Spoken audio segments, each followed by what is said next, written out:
Handbags are a hot fashion trend and one of the most popular projects to sew. My guest and I have designed and stitched over 100 or more bags during the past few years. Through experimenting, we've learned to streamline the steps and discovered ways to give the bags a designer look. I'd like you to welcome back Eileen Roche, embroidery and bag expert. Now, Eileen, when our guests know that you're on the docket, embroidery is a topic. We have some smart handbags that are going to really excite your viewers. Smart embroidery accents featured at the corners, attaching the straps, and even the bag closures are completely stitched in the embroidery hoop. The end product is designer handbags.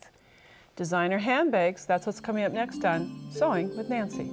Sewing with Nancy, TV's longest-airing sewing and quilting program with Nancy Zieman, is made possible by Baby Lock, a complete line of sewing, quilting, and embroidery machines and sergers. Baby Lock, for the love of sewing. Madeira, specializing in embroidery, quilting, and special effect threads, because creativity is never black and white. Koala Studios, fine sewing furniture custom built in America. Clover, makers of sewing, knitting, quilting, and embroidery products for over 25 years. Experience the Clover difference. Amazing designs and Class A needles. Perhaps when you first looked at these bags, your eyes went to either the strap connectors, the corner shape, or the great fabric combination. And Eileen, we're going to cover all these details, but first we're going to start with fabric. Yeah. It's what makes the bag. It does. Eileen chose for these bags prints and then a contrast to use for the accents, and that's where we're going to start. I think that the bold, larger prints work best for the body of the bag, and then select an accent fabric that's either a solid or a smaller print. And you could also look in your fabric store at outdoor fabric for cushions or pillows for outdoor wear. It's thicker. And it works really well, and the life of the bag will last forever. If you're using cottons, which are the most prevalent fabrics around, I do like to back the fabric with interfacing. And before you can back it, though, you should really consider the pattern pieces. Now, you can choose templates that make bags or patterns that create bags. Just make certain that the bag has a cornered detail. And then I chose for this particular sample to cut it out of this template, so I cut a front and a back out of cotton and then added fusible interfacing.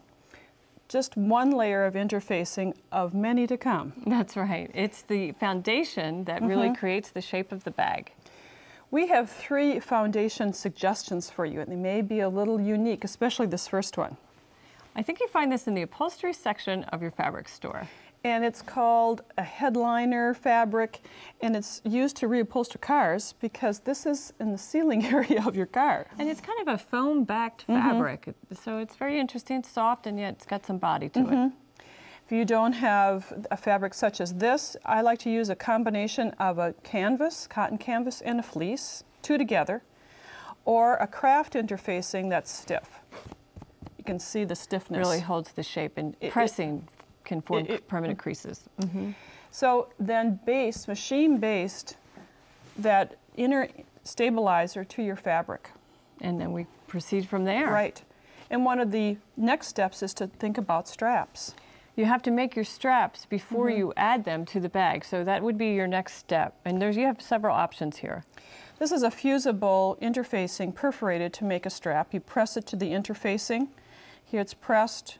You press the interfacing to the fabric. You press along the perforations. And then on this sample you can see that it has been pressed, and you cover the raw edges with ribbon or trim. And presto, you have a strap. Right. Webbing is available in many fabric stores, and you can dress it up by just adding a length of ribbon. We like to glue it down first and then top stitch it along both edges, and voila, you've got a really pretty strap and sturdy. And then for a very interesting designer strap, if you are an embroiderer, this is a great, beautiful strap. Well, this is really a designer detail. You're right, Nancy. It takes a little bit of time, but I think it's well worth it. So this is an embroidery, and the embroidery you have on your hoop, because you're going to embroider several units, matching them together. It's actually 3 repeats on this strap to fill the whole strap. So I have stitched my entire design of the first design, and we have stitch marks, which are these little black threads, and they are placing a positioning mark for the needle when we go to rehoop and position our next design. Now those stitch marks are available on many machines. They are. To add, they're like an embroidery. That's right. You can add it in the editing feature of many machines, or some designs come with that. And you'll remove those stitch marks later, so they'll be gone. And you can see those stitch marks right on the LCD screen in the machine. That's right. And when it's time to hoop for the second design, I literally slide my fabric and position the needle right over the existing stitch mark. If I line it up and travel through the design stitch by stitch on the right and the left side, then I know that I'm square in the hoop and that my second repeat, my second design will match perfectly, and it'll be an invisible seam. So those are the steps of creating the basis for your designer bag, working with the right fabric, a template or a pattern for cutting out the fabric, and then making a stabilizer base, fusible interfacing, and then another layer of stiff interfacing. Create straps if you need 2 straps or 1 strap depending on your pattern. And now it's time to create some designer details of embroidering in the corner. Embroidered corner appliques are a focal point of our designer bags.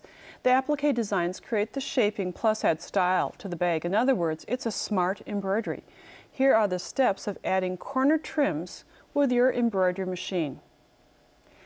Now these corner trims can be quite detailed or simple, and we have 2 options here where you can see the very detailed corner units, and then on this bag they're a little bit more streamlined but very attractive and give shaping as well. They're appliques, and generally when you make an applique you need to have, or always you need to have, the applique fabric. And that fabric design and shape is part of an embroidery unit. So you stitch the outline shape of 4 corners plus 4 of those strap connectors, which we'll do later to hold the straps into place, right on fabric. And Eileen's going to show you how. I've selected my largest hoop and cut it the width, cut my fabric the width of the hoop plus some extra length because I'll need a second hooping. I already have loaded 4 repeats of my strap connector, and now I'll go and retrieve the corner trim. That's back on the USB stick, and once I bring that in, I touch set, and then I'm going to move it to the top of the hoop to leave space for the second one. I could just hit copy and paste, pull down the second one, and while I do this, I'm going to mirror image it so that I don't wind up with 4 rights or 3 rights, something like that. Corners, you get 2 corners of each size. That's right. And you'll notice there's letters on the corners, and that's S and B. S is for side and B is for bottom, and that helps you when it becomes time to actually stitch the bag. So I'm ready to sew, and I'll press go, stitch the first color, which will be the first strap connector. And it just does the outline of the shape. And as Eileen is stitching this, I'll just show you a finished hoop. We have used a large hoop, and you can see 4 connectors and 2 corners with the S and B in the corner, so you know what are the corners. And then you take this out of the hoop, and we need to stitch 2 more corner units. You pop it out, you advance the fabric, rehoop it, and stitch just 2 more corner units.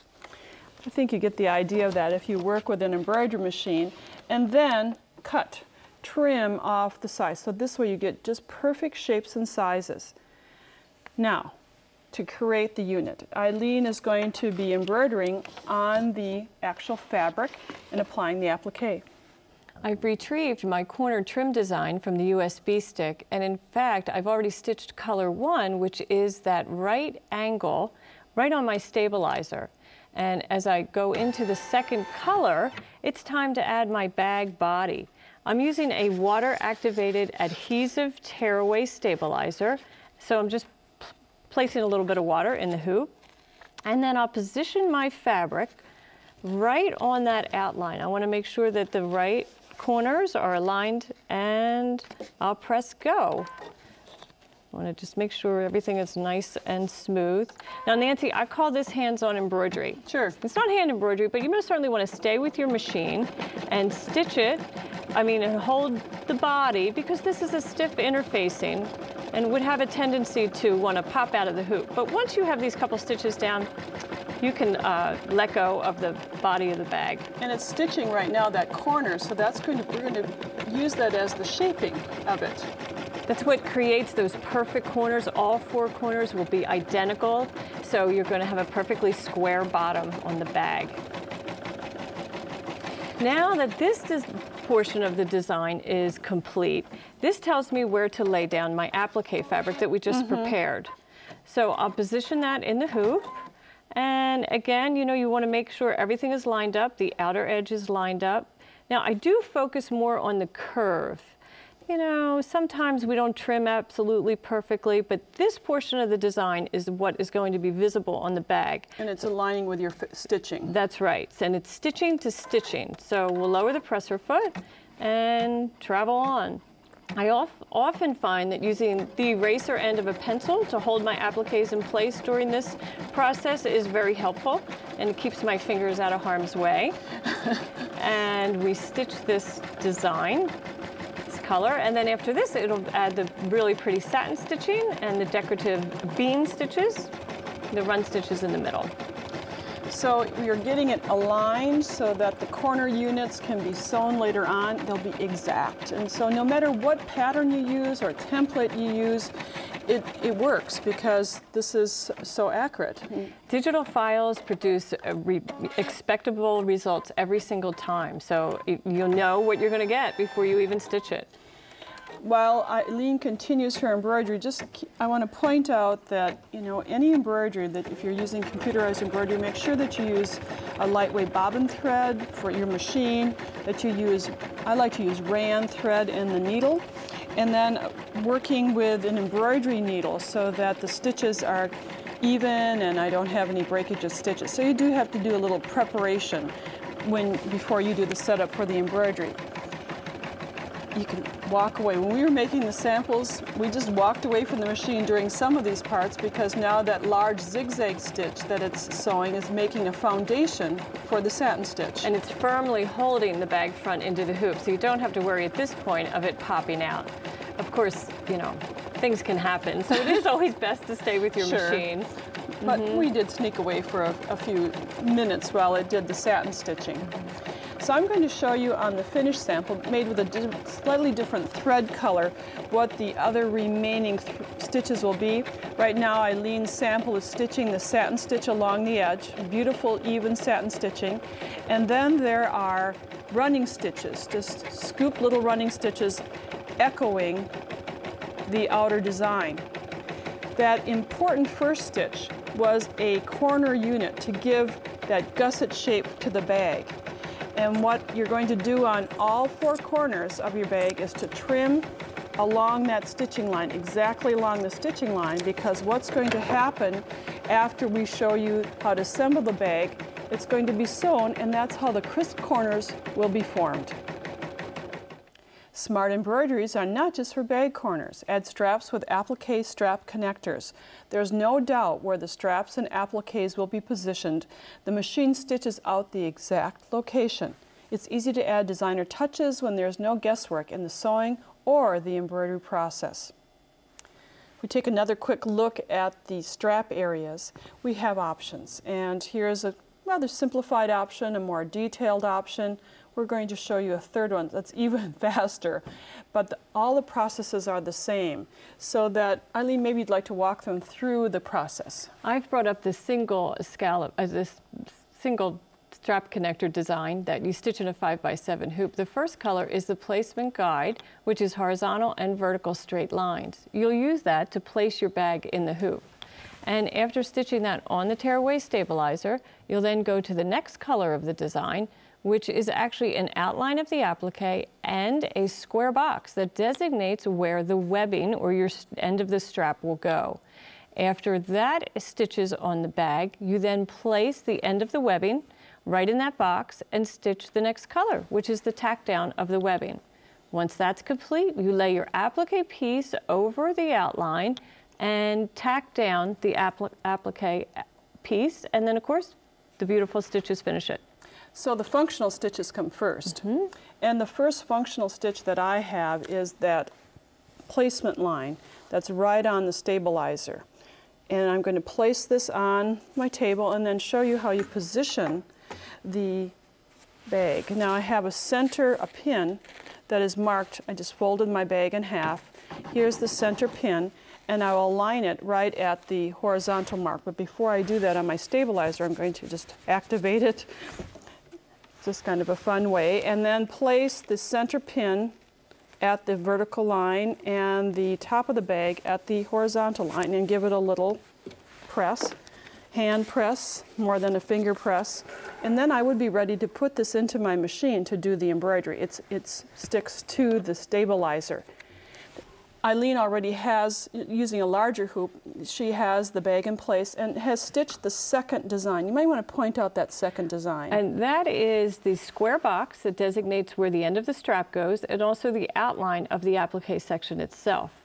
And also, that's holding the bag front to the bag, so everything, to the stabilizer, so everything is nice and secure at this point. I then take the end of my strap, and you could use a little glue stick if you'd like, but I'm going to go ahead and move that needle over to the first color, lower the presser foot, and I'll use the end of that eraser to hold the strap while it is tacked down to the bag itself. So that you put the end of the strap right at the placement line. You do, and if it's an inch wide strap, it's centered in the box. If it's a little wider, well then it would be centered over the outline. Sure. And there's some nice heavy stitches here. They're called bean stitches, which is a triple run, so it's securely going to hold that strap to the bag. I don't think that strap will ever separate itself from the bag. It's important if you're making a bag like this to do the corners first, because then you don't have to contend with the straps. Right. Add the strap as the last step. And the fun part about it is once the strap is on, you're just about done the bag. You just have 3 seams to sew. So we have the end of our strap is tacked down, and we still know exactly where our applique piece goes, so we'll position that. And again, I'm matching stitching to stitching, and I'll use the eraser to hold it in place. You most certainly don't want to get your fingers underneath the needle. Danger zone. And if it doesn't catch it quite in the running around, it most certainly will in the outline when it gets to the zigzag. So I just kind of help it along. Right now, it doesn't look as attractive as it will, but that's the functional part of it. That's right. And so our next color will finish this beautiful design. And you're going to start the satin stitch that will go around the edge. And soon after that, there'll be some fill-in stitches. And we'll just let Eileen's machine stitch that strap into place. It works by itself, and I'll show you what it will look like when it's completed. Because the functional part has been completed, then there'll be the satin stitch that will go around the edge, and then those echo stitches, mirror imaging or giving a compatible look to the corner units. You'd repeat the process for the other side of the bag, so that now you have designer touches in the strap connector area as well as in the bag corners.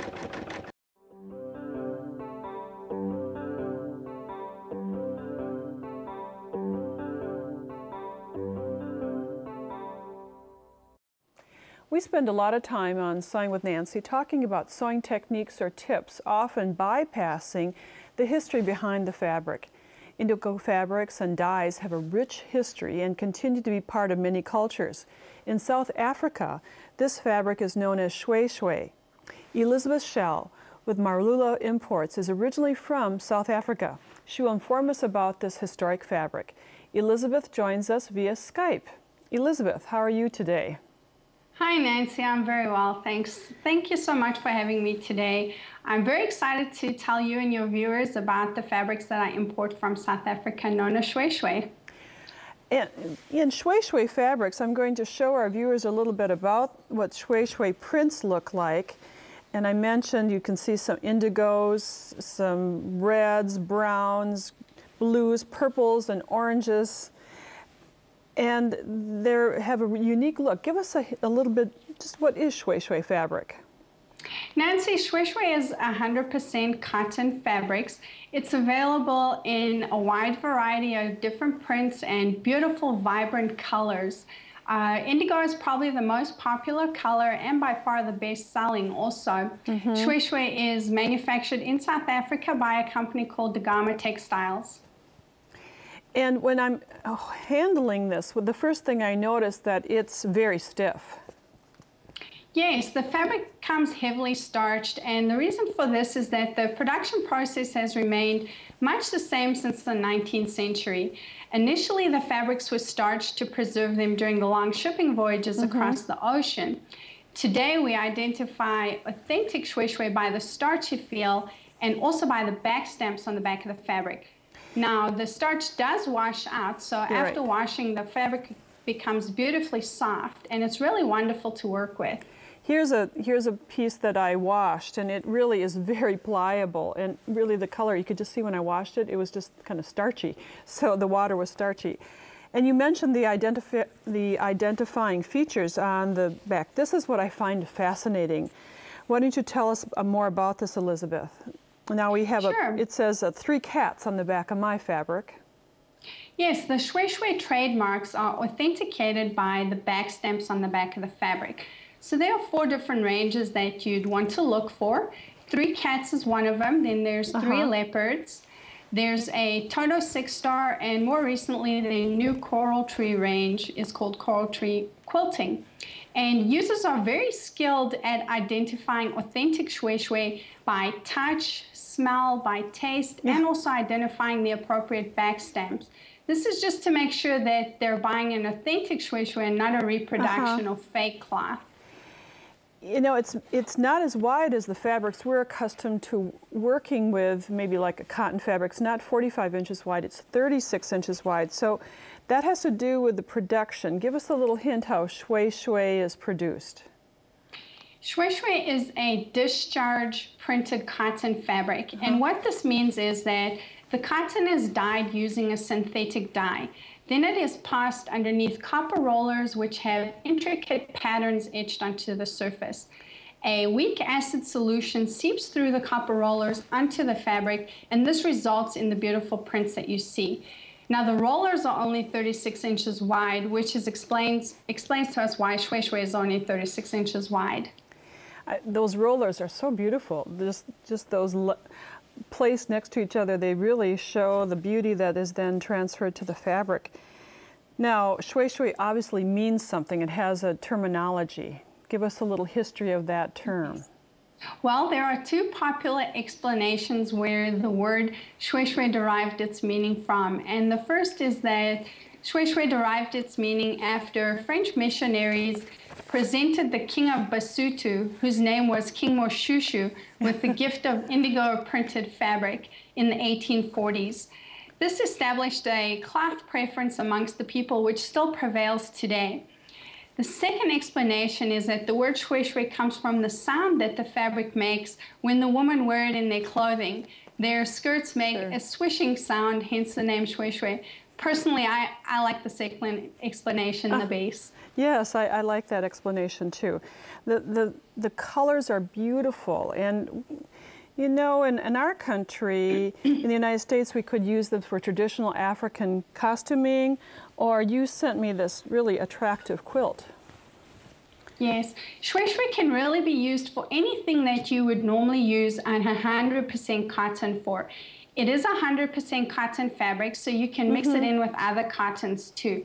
You don't have to make your project exclusively using Shui Shui. You can be creative and mix it in with other cotton fabrics too. You just need to keep in mind that Shui Shui needs to be thoroughly washed to take care of any bleeding and shrinkage ahead of time. And I do have specific washing instructions that people can follow. Okay. I like the cultural part of it. I think that has the great history because it's been manufactured for many years, correct?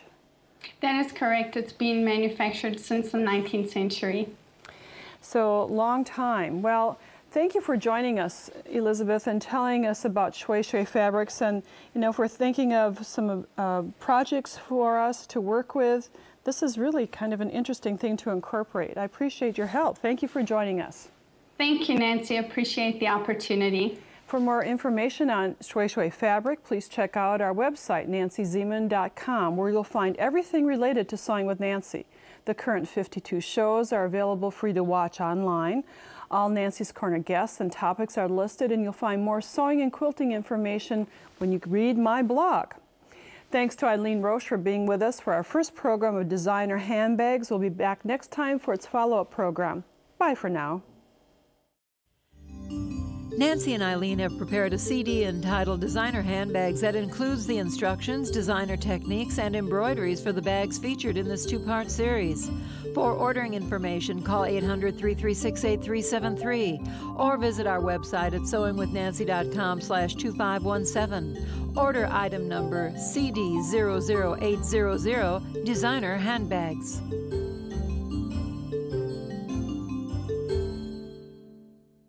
Visit Nancy's website at nancyzieman.com to see additional episodes, Nancy's blog, and more.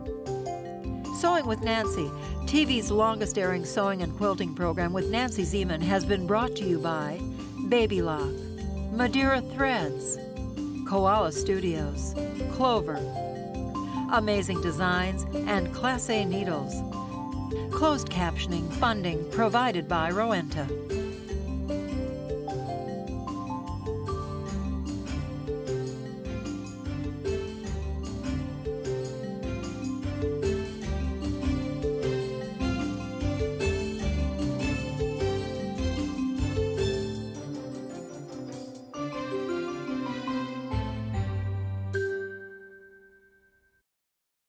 Sewing with Nancy is a co-production of Nancy Zieman Productions and Wisconsin Public Television.